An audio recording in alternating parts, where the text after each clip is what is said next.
میں سچ کا ساتھی ہوں، مجھے سچ بولنا ہے، میں جھوٹ نہیں بول سکتا۔ میرے نبی کی زندگی کے دو پلر، عبادت، نماز نہ چھوٹے، نماز نہ چھوٹے، نماز نہ چھوٹے۔ میرے نبی کی زندگی کا دوسرا پلر، سچائی، اخلاق، درگزر، محبت، الفت، خامند بیوی کو عزت دے، بیوی خامند کو عزت دے، ماں باپ اولاد کو عزت دیں، اولاد ماں باپ کو عزت دے۔ اپنے نبی، اگر اپنے گھروں کو جنت بنانا ہے تو نبی والے اخلاق سیکھو، اور نبی والے اخلاق کا ایک لفظ بتاؤں، وہ برداشت ہے، برداشت ہے، برداشت ہے، وہ صبر ہے، وہ صبر ہے، وہ صبر ہے۔ میاں بیوی کی لڑائی نسلوں کو برباد کر دیتی ہے۔ بیویوں پہ زیادتی مت کرو، بیویاں خامدوں پہ زیادتی مت کریں۔ میرے نبی نے فرمایا بدترین ہے وہ انسان، ان انسانوں میں کوئی خیر نہیں جو عورتوں کو مارتے ہیں، اور عورت سے فرمایا جس سے اس کا خامد ناراض ہوا، کسی عذر شرعی کی وجہ سے، ظلم کی وجہ سے، عذر شرعی کی وجہ سے ناراض ہوا اور اس نے اسے راضی نہ کیا، تو اللہ کی ساری رحمتیں اس سے دور ہو جائیں گی۔ اپنے گھروں کو جنت بناؤ۔ گھر جنت پیسے سے نہیں بنتے، پاؤنڈ ڈالر سے نہیں بنتے، نبی والے اخلاق سے بنتے ہیں۔ ماں باپ کو عزت دو، بیوی خامند کو عزت دے، خامند بیوی کو عزت دے۔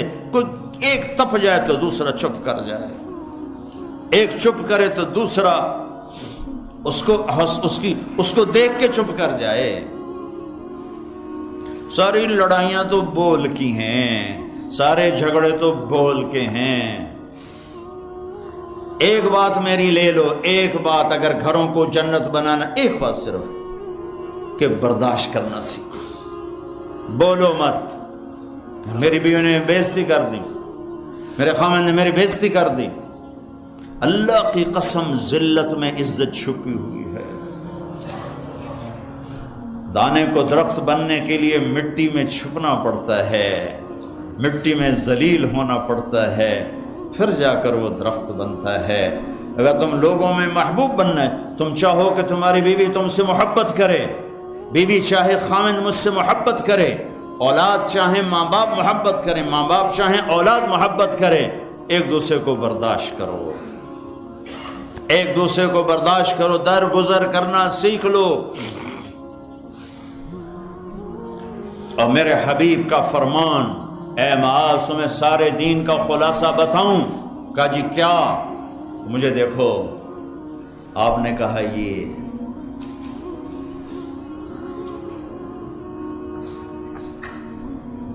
اے معاذ زبان قابو میں رکھنا، یہ سارا دین، وہ سارا دین ہے۔ کیا مطلب ہے؟ جو زبان پہ قابو رکھے گا سارا دین اس کا بچ جائے گا، جو زبان پہ قابو نہیں رکھے گا سارا دین ضائع ہو جائے گا۔ غصے کو برداشت کرنا سیکھو، ایک دوسرے کی تعریف کرنا سیکھو۔ کسی کی بیٹی کو بہو بنا کے گھر لائے ہو، اس سے وہ عزت دو جو اپنی بیٹیوں کو دیتے ہو۔ ایک عورت جب ماں ہوتی ہے تو وہ بچ جاتی ہے، قربان ہوتی ہے۔ وہی عورت جب ساس بنتی ہے تو اس کے اندر زہر بھر جاتا ہے۔ ایک مرد جب باپ ہوتا ہے، ساری رات جاب کر کے بچوں کو روٹی کھلاتا ہے، وہ جب سسر بن جاتا ہے تو اس کے اندر ایک نفرت بھر جاتی ہے۔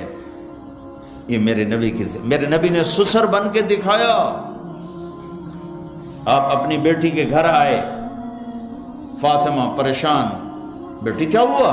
کہ میری اور علی کی لڑائی ہو گئی۔ اچھا کدھر ہے علی؟ یہ نہیں پوچھا کیوں ہو گئی، بس کدھر ہے علی؟ کا یہ باہر چلے گئے۔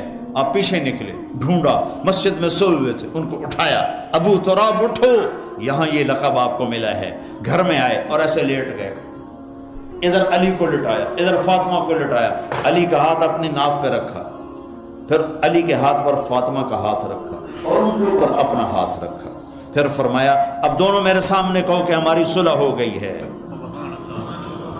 تو دونوں نے کہا جی صلح ہو گئی۔ تو آپ باہر نکلے بڑے خوش خوش. صحابہ نے کہا یا رسول اللہ آپ تو بڑے خوش نظر آ رہے ہیں. کہا میں علی و فاطمہ کی صلح کرا کے آ رہا ہوں. یہ سسر کا کردار ہے, یہ سسرال کا کردار ہے. لیکن میں درد سے کہہ رہا ہوں کہ ساس اور سسر ایک زہر کا رشتہ بن گیا ہے, بہو ایک ذلیل رشتہ بن گیا ہے. جیسے تم اپنی بیٹیوں کے لیے چاہتے ہو کہ کسی کے گھر جائیں تو سکھ سے رہیں, جس کی بیٹی لاتے ہو اس کو بھی سکھ دو. اور بیٹیوں سے بھی کہتا ہوں جس گھر میں جاؤ جاتے ہی ماں باپ سے جدا کرنے کی اسکیمیں نہ چلاؤ, بلکہ گھر کے لیے راحت بنو, رحمت بنو. میرے نبی والی زندگی پڑھو, اللہ کے واسطے پڑھو کہ آپ اپنے گھر میں زندگی کیسے گزارتے تھے. ایک صحابی ہیں ابو دجانہ, جنگ بدر سے لے کر آخری حج تک اللہ کے نبی کے ساتھ رہے. بڑے صحابہ میں ہیں, لیکن فرماتے ہیں لوگوں میرے پاس بخشش کا سب سے بڑا عمل یہ ہے کہ میں نے اپنی زبان سے آج تک کسی کو دکھ نہیں دیا اور میرے دل میں کسی کا بغض کوئی نہیں ہے. اگر اپنے نبی کے اخلاق بنانے دو چیزیں لے لو, زبان سے دکھ نہ دو, دل میں بغض نہ رکھو. ایک لطیفہ بھی سنا دیتا ہوں, اور ہے بھی لطیفہ بھی ہے, قصہ بھی ہے, ہمارے گھر کا ہے. ہماری دھوبن تھی ایک ماسی شریفہ, مرحوم مر گئی. وہ آئی ایک دن میری بہن کے پاس, کہنے کہ بی بی میری نو میرے نال بڑا لڑتی ہیں, میں نے کوئی توید دے ساریاں میری نوکر بن جانا.